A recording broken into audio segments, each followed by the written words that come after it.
On va passer à la rencontre suivante avec Amadou Gaye, qui est photographe, qui a archivé, qui a pris des milliers de photos à l'époque et qui d'ailleurs nous a permis d'utiliser ces photos pour illustrer ce cycle de conférences. Je pense que c'est important aussi d'archiver nos histoires parce que souvent, ce qui nous manque en termes de mémoire, c'est d'avoir des éléments visuels qui nous permettent de prouver l'existence de ces événements. Donc, Amadou Gaye va nous parler de son travail de documentation, de photographe, et nous parler de ces magnifiques photos qu'il a prises. Vraiment, on n'a pas pu les exploiter, entre guillemets, toutes, mais il y a de très, très belles photos. Merci beaucoup. Merci. Merci. Et on remercie bien sûr Toumi Jaija pour cet échange. On est encore là toute la soirée. Merci beaucoup. Merci, merci.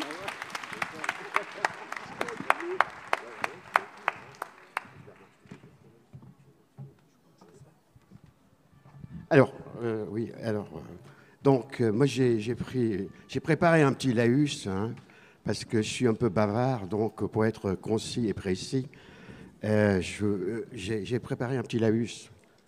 C'est parfait. Voilà. Parce que moi, j'ai rien préparé du tout. Voilà. Alors, c'est quelques mots comme ça, voilà. Alors, à l'époque, j'ai travaillé à l'agence de presse Viva, qui était à la rue Michel-Lecomte, à côté d'ici. Et c'est l'agence de presse Viva qui me faisait croûter. Et à côté de ça, j'ai travaillé au Journal Sans Frontières comme bénévole. Le Journal Sans Frontières, tout le monde connaît, je pense, hein. C'est un journal qui rassemblait toute la France diverse. Il y avait des Antillais, des Africains, des Rebeux, tout ce qu'on veut. Voilà. Des Noirs, des Blancs, des Jaunes, des Gris, des Bleus, des Verts, des Ors. Voilà. Donc, c'était vraiment un journal qui rassemblait toute la jeunesse, en tout cas, multicouleur. Voilà. Donc, j'ai eu du plaisir à faire ces photos. C'était même une fierté, car j'étais en osmose avec les marcheurs. Car moi aussi, j'ai connu des contrôles policiers dans les rues de Ménilmontant, mon ancien quartier. J'ai été souvent fouillé et menotté. On me prenait peut-être pour un revendeur de drogue avec mes cheveux afro en bataille, pardon, et mes jeans déchirés.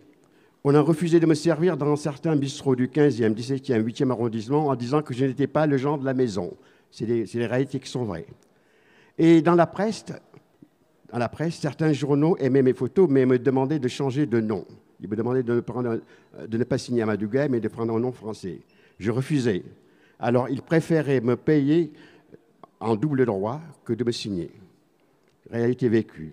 Alors oui, j'ai eu raison de faire ces photos avec la plus grande joie et la plus grande fierté. Pour moi, cette marche était plus que positive et doit rentrer dans l'histoire, tout comme la marche des droits civiques aux États-Unis. Ces jeunes issus de l'immigration ne sont plus comme leurs parents. Ils ont relevé la tête pour s'affirmer dans tous les domaines, sport, culture, politique, business. Il faut que ceux qui nous gouvernent aient la volonté politique de tendre l'oreille, de tendre la main à cette nouvelle identité française, diverse certes, mais qui n'en reste pas moins française. Ça, c'est mon petit laïus. Merci. Alors, je crois que vous avez préparé 12 photographies, comme les 12 premiers marcheurs. Ouais, d'accord. Et ici, on voit la première. Je suis chargé d'appuyer sur le bouton. Oui, la première, oui. Alors, ça se passe à la cité Gutenberg. Le jeune Abdel Bigamia, 19 ans, un lycéen, il rentrait chez lui tranquillement. Alors, il y a un voisin qui a été excédé par le bruit de la cité Gutenberg et puis qui a sorti son fusil et qui a tiré. Il est mort, le jeune. Et puis, bon, ça, c'est une photo que j'ai faite dans la cité, la part de Gutenberg, à Nanterre. Voilà, on voit la famille, les enfants, tout cela. Ah, nous sommes tous des gibiers à flics. Alors ça, le jeune Nasser Mredi rentrait chez lui en mobilette, il n'avait pas de casque. Un flic le poursuit, refus d'obtempérer, il lui tire une balle et il est handicapé à vie. Voilà. Et donc cette photo-là, nous sommes tous des gibiers à flics. Il y a une fresque qui a été faite et déposée, installée à l'arrivée de la marche à Montparnasse, au pied des marcheurs. En bas du podium, voilà. Alors là, je crois que je reconnais. On revient non, là. Attends, non, on revient. Voilà, là. Alors là, c'est le Centre Pompidou, c'est-à-dire le collectif Jeunes de Paris qui avait organisé un rassemblement voilà, pour le premier jour du départ de la marche. Voilà. Et c'était à la veille de la grande exposition, les enfants des immigrés. Des enfants d'immigration. Les enfants d'immigration dont voilà. l'affiche est juste là-bas. Absolument. Ouais. J'ai fait pas mal de photos d'ailleurs. Voilà. Il y avait beaucoup de monde. Hein. Voilà. Ah, ça c'est Strasbourg, ouais, Strasbourg. Et Strasbourg avait un goût particulier, amertume. Amertume et joie à la fois. Enfin, amertume parce que il y a, dans le train de Bordeaux, 20 000, je crois, c'est ça, il y a un jeune Algérien, un jeune touriste algérien qui a été défenestré par 3 apprentis légionnaires dans un train. Et il y avait du monde, il y avait des gens qui ont assisté à ça, personne n'a bougé. Puis, donc, ça avait un goût amer. Et en même temps, Strasbourg, c'était aussi joyeux parce que quand même, on était à mi-parcours et il y avait du monde, la presse commençait à en parler. Et puis il y avait les huiles et les crèmes qui étaient venus à Strasbourg aussi pour rencontrer les marcheurs. Ouais,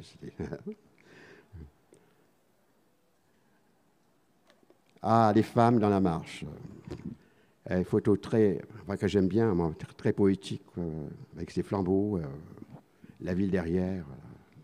Alors les flambeaux, on va les retrouver, je crois, sur l'image suivante qui a donné son illustration. Ah oui, alors là, cette photo, elle a fait la une du matin à l'arrivée de la marche à Paris. Ça fait la couverture du matin, la couverture de Sans Frontières. Et ça m'a été demandé partout, en Allemagne, en Angleterre, un peu partout. On me le demande chaque fois, cette photo. Alors peut-être... Voilà, mais je trouve que Fatima, elle a le look vraiment de l'époque. Alors, le chapeau à le look Michael Jackson, hein, l'écharpe, le BD, la BD en bandoulière, voilà. Et puis ce flambeau, ce regard, et puis le fond de la ville, l'éclairage, c'est ça qui rend tout ça poétique, cette photo, poétique. Et parce qu'il faut nommer les personnes que l'on voit, c'est Fatima Mehalel, qui est une marcheuse permanente, qui était, je crois, à Villeurbanne, qui a déménagé depuis à Vaux-en-Velin, d'après ce que j'ai lu, et qui reste militante sur ces questions de lutte contre les discriminations. Oui, absolument. Voilà. Ah, mon cher Christian Delorme, avec Macodou Ndiaye, Macodou du journal Sans Frontières. Voilà.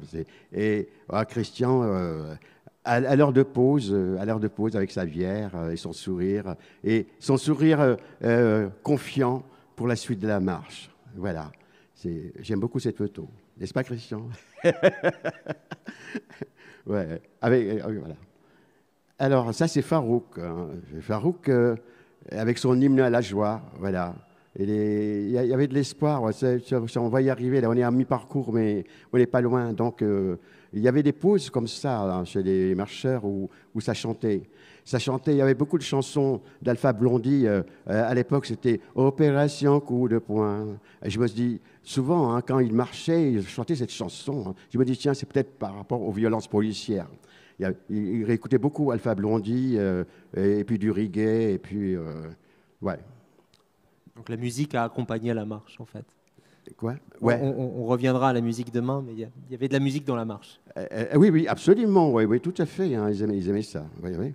Tout à fait, tout à fait. Ah, ça, c'est la banlieue qui descend dans les rues parisiennes pour accueillir les marcheurs. Voilà. Cette photo a fait la une dernièrement du journal des liens sociaux, voilà. Avec ces gamins, cette foule derrière.